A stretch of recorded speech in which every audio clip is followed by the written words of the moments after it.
This is Paul at Downeast Under Creations. Thank you for tuning in, and I hope you enjoy the video. Well, it's been an interesting week. I started the week Monday having to go down to Augusta to an appointment at the VA Togus Hospital, and after that I went over to Warren, Maine, because from there it was about another 45 minutes away, and so I decided I'd go to On the Road Trailers, the original manufacturer of the trailer that I presently own, and I met with Joe Tibbetts. Really nice guy. Those folks are very friendly, accommodating. They have an excellent facility, very professional. They make very high quality trailers. And so Joe spent some time with me, and we went over the different specifications and what we would need. And although he doesn't specifically build tiny house trailers per se, he was willing to accommodate me with what I wanted.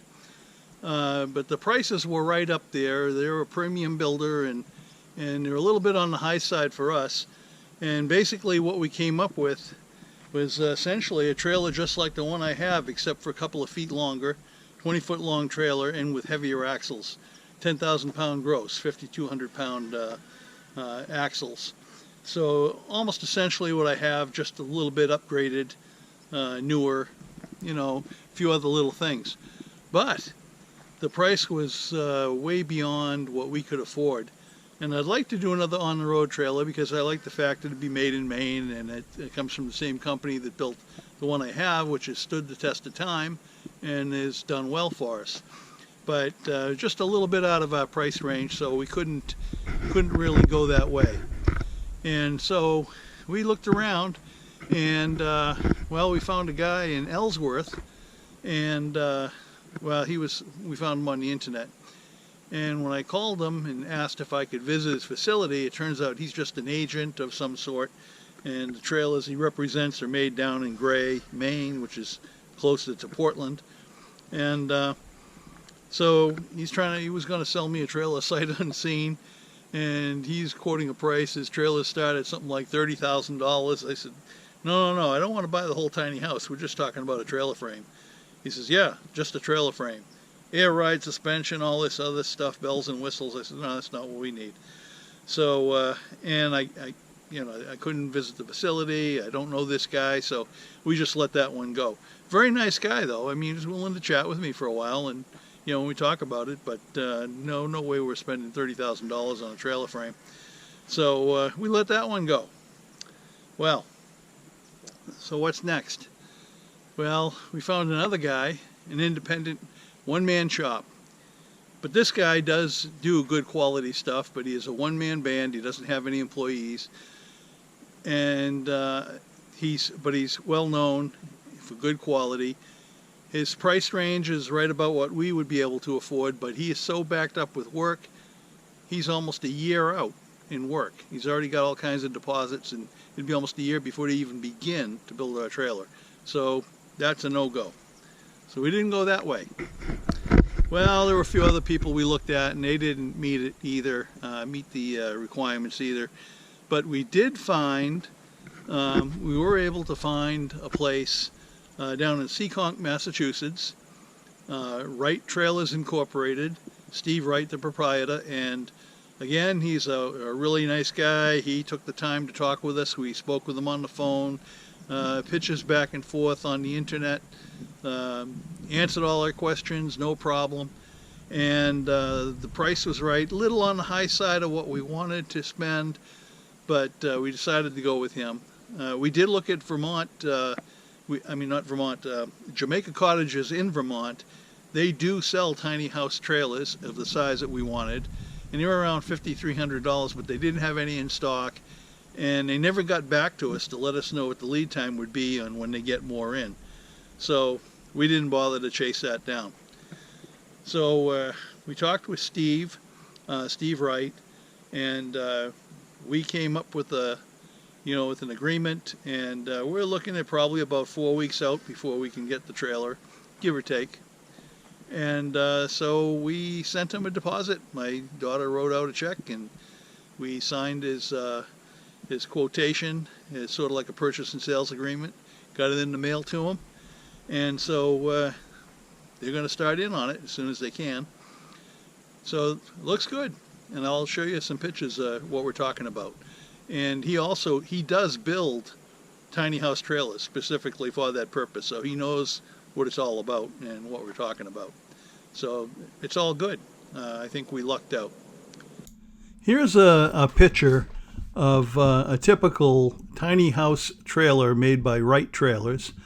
And as you can see, in addition to just a basic frame, the frame rails actually flange outward, and that helps support the 2x4 frame walls.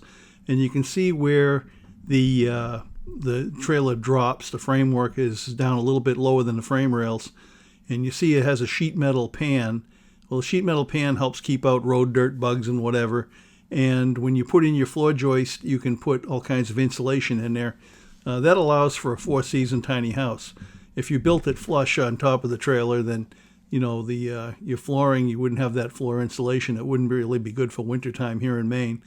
But this is pretty well thought out. And his frame rails, it appears, come pre-drilled so that you can put carriage bolts through the 2x4 wall framing secured to the trailer, as well as holes in the sides for carriage bolts for all the floor joist work. And so you can build a very sturdy, rugged trailer. It's not going to go anywhere, and it'll be well insulated.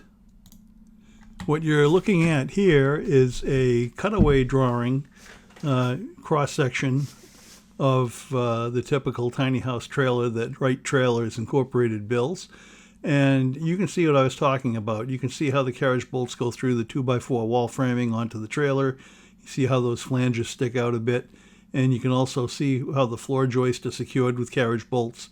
And you can see that void, between the actual floor underlayment and then down below the trailer where insulation would go. And got to keep your feet warm. Anyway, I think this is an excellent design, and we're pretty excited. I know my daughter's excited to get the trailer, and we can start the build. So, we're all ready to go. Well, even about a month out from now, and even if it's a little later or sooner or whatever, that's still, we're getting into November, and of course that's winter here in Maine. And so while we would like to do the build in warmer weather, because I don't have a shop that's big enough where I could fit it in there and work on it inside,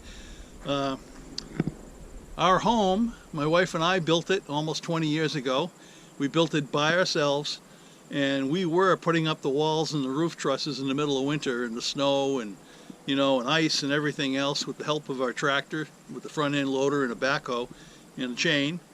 And that loader with the chain would help lift the walls up. We built the walls on the ground, and when we lifted them up with the trailer and hold them up while we got the walls all braced and made sure they were plumb and everything. And that tractor helped out a lot, just the two of us. And once we had the walls all set up and we started putting up the trusses, and we did that by hand, we had purchased pre-engineered trusses, pre-built, had them delivered, and had the truck with a crane come in and loaded them right inside the house with the walls already erected. So the two of us would pick up a truss, and one end at a time would get in position and then would swing it upwards and brace it up. And it was a whole thing, but we did it, and we did it right in the middle of winter. I mean, piles of snow all around us and ice everywhere and everything, and even the occasional snowstorm. So if we were able to do that, even though it's almost 20 years later and I'm not quite as, I'm a lot older, but tiny house is not as big as a big house, and I think we can still do it. So I don't like working in the cold, but we're just going to get it done. We want to get this thing dried in shell as soon as we can, and so we're just going to tackle it.